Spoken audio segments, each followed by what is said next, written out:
9th episode की starting वहीं से होती है जहाँ पर लास्ट एपिसोड ख़त्म हुआ था। हम दोहा और सोली को साथ में देखते हैं जो कि जिन से अपनी जान बचाने के लिए छुप रहे थे। वहीं पर हम सोली को ये भी कहता हुआ सुनते हैं कि मुझे तुम पर ट्रस्ट है, मुझे कोई भी एक्सप्लेनेशन नहीं चाहिए, जिस पर दोहा सोली को ही घूरने लग गया था। इसके बाद वो दोनों दोहा के घर पर आ जाते हैं जहाँ पर सोली दोहा के घर को घूरने लग जाती है और कहती है तुम्हारा घर तो काफ़ी सुंदर है। फिर दोहा सोली से आकर पूछता है क्या तुम ठीक हो, तुम्हें उसे देखकर डर नहीं लगा?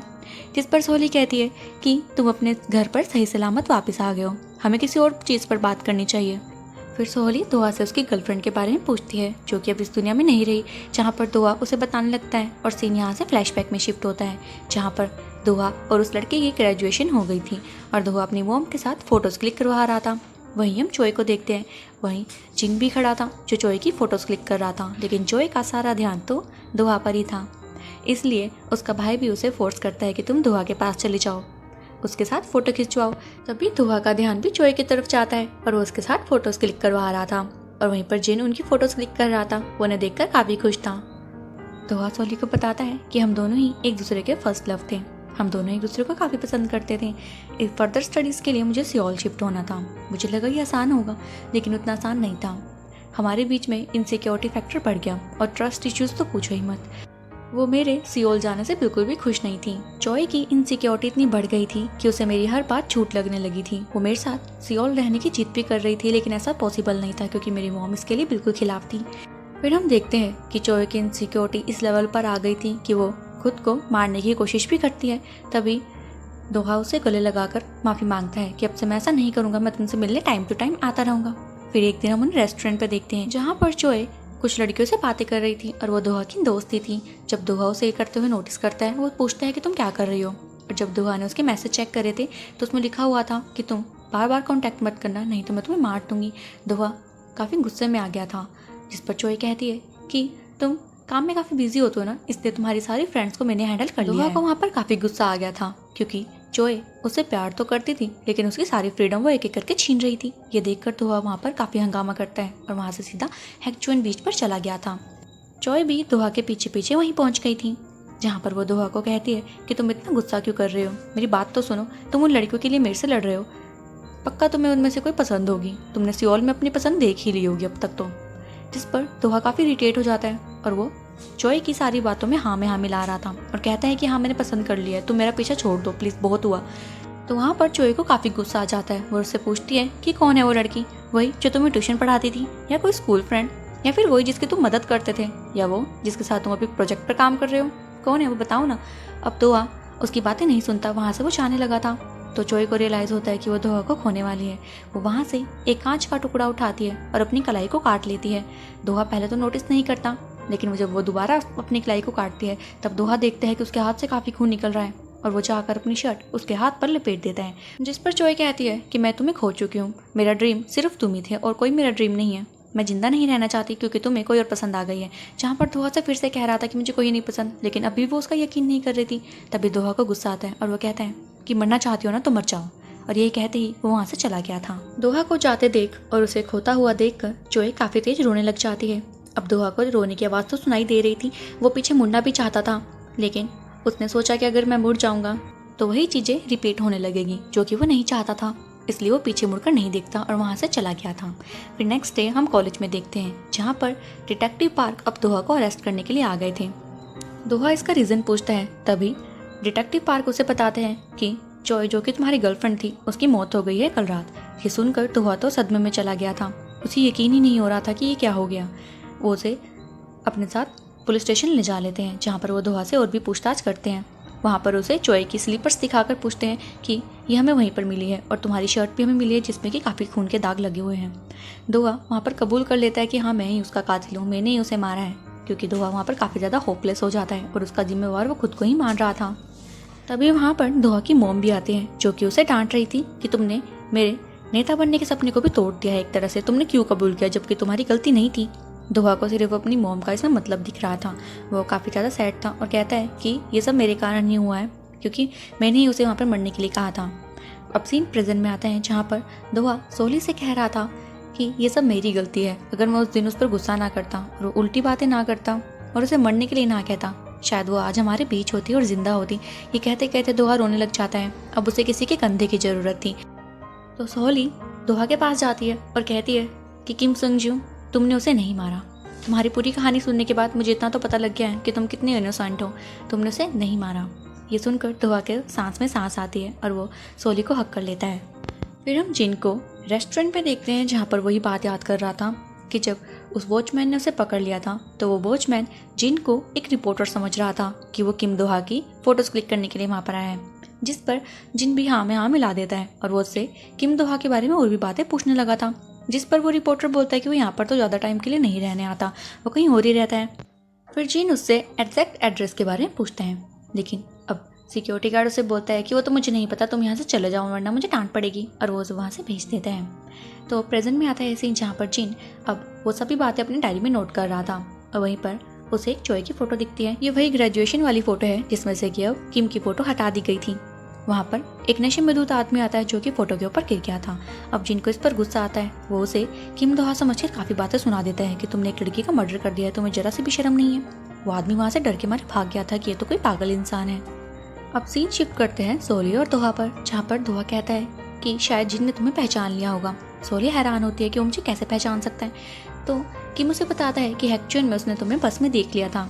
तभी सोली को याद आता है कि वो तुम थे और वो दोहा से पूछती है कि तुमने मुझे कब पहचाना और तुमने मुझे बताया क्यों नहीं। मैं कितनी पागल हूँ।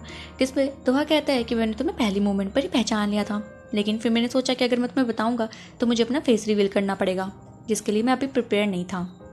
फिर सोली दोहा को कहती है कि मुझे जिन की सारी झूठी बातें सुनाई दे रही थी, इसलिए तो मैं अपनी गाड़ी पीछे पार्क कर ली थी और मुझे लगता है अभी वो यहीं पर ही होगा क्योंकि उसे लग रहा है कि तुम यहीं पर रहते हो। जिस पर वो कहती है कि चलो मैं चलती हूँ यहाँ से। दोहा उसे रोकता है कि तुम आज रात यहीं रुक जाओ।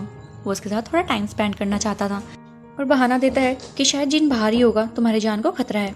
तो सोली भी मान जाती है। अब सोली को वो रूम दिखाने के लिए ले गया था। दोहा अपना रूम सोली को दे देता है। सोली को रूम काफ़ी पसंद आया था। फिर दोहा वहाँ पर सोली के लिए कुछ कपड़े लाया था ताकि वो थोड़ा कंफर्ट फील कर सके। वहीं पर वो जब जाने लगा था सोली दोहा को ही देख रही थी। अब दोहा सोली के पास जाता है और उसके काफ़ी क्लोज खड़ा हो गया था। सोली तो कुछ और ही एक्सपेक्ट कर रही थी, लेकिन दोहा उसे गुड नाइट विश करके वहाँ से चला जाता है। फिर हम दोहा को एक कमरे में देखते हैं, जो कमरा बिल्कुल एक थिएटर की तरह लग रहा था। दोहा वहाँ से सोली को मैसेज करता है कि तुम अभी तक नहीं सोई। सोली कहती है कि मुझे नींद नहीं आ रही है। दोहा कहता है कि मैच स्टार्ट होने वाला है 10 मिनट्स में, क्या तुम देखना पसंद करोगी। सोली कहती है कि हाँ, बट उससे पहले मुझे भूख लग रही है, कुछ खाना बनाते हैं।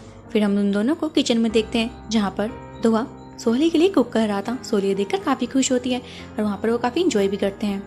खाना लेकर वो जैसे ही उस रूम में जाते हैं सोली तो शॉक हो जाती है और कहती है ये रूम तो बिल्कुल एक थिएटर की तरह लग रहा है। मेरा काफ़ी टाइम से ड्रीम था कि मैं ऐसे ही रूम में बैठकर इस मैच को एंजॉय करूँ। दोहा सोली को देखकर काफ़ी खुश होता है। फिर वो दोनों मैच को एंजॉय करने लगते हैं और खाना भी खा रहे थे। उसी बीच उनके बीच में काफ़ी ज़्यादा क्लोज मूवमेंट भी आते हैं, जैसे कि वो दोनों एक दूसरे के काफ़ी क्लोज चले गए थे लेकिन किस नहीं करते और फिर से मैच देखने लग जाते हैं। अब सीन शिफ्ट करते हैं और हम सोली की मॉम को देखते हैं, जो सोली के अपार्टमेंट में पहुंच गई थी उससे बात करने के लिए, लेकिन सोली उसकी कॉल नहीं उठाती और बेल भी काफ़ी बार बजाने पर दरवाज़ा नहीं खोलती क्योंकि सोली तो वहाँ पर थी ही नहीं। फिर सोली की मॉम वहाँ से सीधा सोली के कैफे में पहुँच जाती है, जहाँ पर कैसेंड्रा और बैक्ची मौजूद थे। वो उससे सोली के बारे में पूछती है। कैसेंड्रा कहती है कि अभी तक सोली तो यहाँ पर नहीं आई है, क्या आपको पता है कि वो कहाँ पर है। तभी उसकी मॉम बताती है कि वो एक लड़के को डेट कर रही है जो दिखने में हैंडसम है। तभी बैक्चू से पूछता है कि आपको पता है कि सोली किसे डेट कर रही है, क्या वो सच में हैंडसम है। वो बोलती है कि हाँ, मैंने अपनी लाइफ में एक गलती कर दी थी जब मैं छोटी थी। मैंने एक ऐसे आदमी से प्यार कर लिया जो कि एक हीरो की तरह दिखता था। मैंने और कुछ देखा ही नहीं। ये मेरी लाइफ की सबसे बड़ी गलती थी। वो दोनों बात कर ही रहे थे, कैसेंड्रा उन्हें देखकर मुंह बना रही थी और इतने में हमें सीन शिफ्ट करते हैं और हम एक आदमी को देखते हैं जो कि काफ़ी ओल्ड था और उसे नेचर से काफ़ी प्यार था। वहाँ पर दो लड़कियाँ जो कि टीवी शो के रिपोर्टर हैं, वो उस आदमी से इंटरव्यू की मांग कर रही थी, लेकिन वो आदमी बिल्कुल मना करता है और कहता है कि मैं इस सब में इंटरेस्टेड नहीं हूँ। तो वो लड़कियाँ उसे मनाने लग जाती है कि हमने सुबह से कुछ भी नहीं खाया, हम भूखे यहाँ तक आए हैं, आप हमें मना नहीं कर सकते। जिस पर अब उस आदमी का फेस रिवील करते हैं और वो और कोई नहीं, मोक सोली का फादर मोकते ही होता है। वो उन लड़कियों को बोलता है कि मैं तुम्हारे लिए नूडल्स बना देता हूँ, तुम बैठ जाओ, लेकिन मैं इंटरव्यू नहीं दूंगा। अब सीन वापस सोली और दोहा पर शिफ्ट करते हैं, जहाँ पर सुबह सोली की आंख खुलती है और देखते हैं कि दोहा वहीं पर सो रहा है। वो जैसे ही उठती है उसका पैर फिसल जाता है और सोली सीधा ही दोहा की गोद में जाकर गिर जाती है। अब दोहा की आंख खुलती है, वो सोली को अपनी गोद में देखकर थोड़ा शर्मा जाता है, लेकिन स्माइल करने लगा था। सोली भी ऑकवर्ड हो जाती है और वहाँ से उठ जाती है।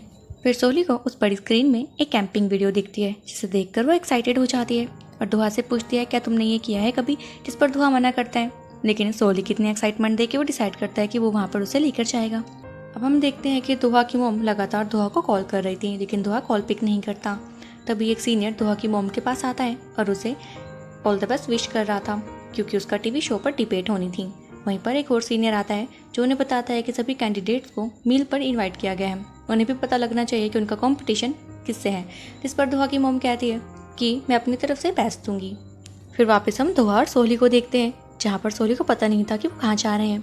लेकिन जैसे ही वो अपने लोकेशन पर पहुँचते हैं सोली को पता लग जाता है कि वहाँ पर वो कैंपिंग के लिए आए। वो काफ़ी खुश हो गई थी और वो दुआ को देखकर स्माइल कर रही थी क्योंकि दुआ से पहले कैंपिंग भी नहीं आया था। वो बाकी लोगों को देखकर सीख रहा था कि वहाँ पर उसे कैंपिंग कैसे करनी है। तभी सोली दुआ के पास जाती है और बोलती है कि हम यहाँ पर कैंपिंग के लिए आए हैं लेकिन लग नहीं रहा है क्योंकि हम खाली हाथ आ गए हैं, तो मैं एटलीस्ट मुझे बताना तो चाहिए था। जिस पर दुआ कहता है कि तुम थोड़ी देर वेट करो। और हम देखते हैं वहाँ पर दुआ की वैन आती है और वहाँ पर सारा सामान ले आई थी। तो वो दोनों वहाँ पर काफ़ी ज़्यादा एक्साइटेड हो जाते हैं अपनी कैंपिंग के लिए और वहाँ पर वो टेंट वगैरह बनाकर रात को खाना खाने के लिए बैठ जाते हैं, जहाँ पर वो दोनों ही अपने लिए खाना तैयार कर रहे थे। और सोली दुआ को देखकर हंस रही थी और कह रही थी कि तुम आधे से ज़्यादा मीट तो आग में डाल रहे हो क्योंकि उसे तो खाना बनाना आ ही नहीं रहा था। वहाँ पर उन दोनों का एक फर्स्ट एक्सपीरियंस था। काफ़ी ज़्यादा इंजॉय करने के बाद वो दोनों अब साथ में बैठ जाते हैं और आसमान की तरफ देख रहे थे, जहाँ पर दुआ सोली से पूछता है कि तुमने अचानक से मुझ पर ट्रस्ट करने का क्यों डिसाइड किया। सोली कहती है कि ऐसा 27 सालों में एक बार हुआ है कि मैंने अपने कानों से ज़्यादा किसी के ऊपर ट्रस्ट किया है। पता नहीं मुझे क्या हो गया था, मेरा दिल मानने को तैयार ही नहीं था कि तुम गलत कर सकते हो और शायद किस्मत है जो हमें बार बार मिलाई जा रही है, इसलिए हमें उसे इग्नोर नहीं करना चाहिए। जिस पर दुआ भी उसे हाँ में हाँ मिलाता है और कहता है कि मैं भी तुम्हें काफ़ी अच्छा मानता हूँ। और सीन शिफ्ट करते हैं और हम लिहेंग को देखते हैं जो अपनी टीम के साथ बैठा हुआ था और एक केस के सिलसिले में बात कर रहा था। मीटिंग खत्म होते ही वो बाहर आते हैं, जहाँ पर लिहेंग का दोस्त उसे पूछता है कि क्या बात है सर, आज आपका मूड ठीक नहीं लग रहा है। जिस पर लिहेंग कहता है कि हमने सस्पेक्ट को नहीं पकड़ा है तो मूड तो खराब होगा ही ना। तो उसका दोस्त बोलता है नहीं, मुझे तो आपका मूड किसी और बात को लेकर ही खराब लग रहा है। जिस पर लिहेंग कहता है कि चुपचाप अपना काम करो। और उसका मूड सोली को लेकर ही खराब था, वो उसे याद कर रहा था। तभी सीन वापस से सोली और दुआ पर शिफ्ट करते हैं, जहाँ पर दुआ सोली से पूछता है कि तुम प्रोमिसेस को लेकर क्या सोचती हो, क्या उन्हें लेकर भी तुम झूठ पकड़ सकती हो। जिस पर सोली कहती है कि हाँ बट उसमें ज़्यादा वेरिएबल नहीं होने चाहिए, लाइक वो कहावतें टाइप नहीं होना चाहिए ताकि मैं उस झूठ को जल्दी पकड़ सकूँ। तभी दुआ सोली को डायरेक्ट कह देता है कि अभी लाइफ में प्रेजेंट में जिस इंसान को मैं सबसे ज़्यादा पसंद करता हूँ वो तुम हो मोक सोली। इतना कहते ही वो सोली को किस कर देता है। अब सोली भी दुआ को पसंद करती थी इसलिए वो भी उसे एक्सेप्ट कर लेती है और वह दोनों ही वो किस करने लग जाते हैं। ये काफ़ी क्यूट मोमेंट था और इसी के साथ हम इस पार्ट को ख़त्म करते हैं।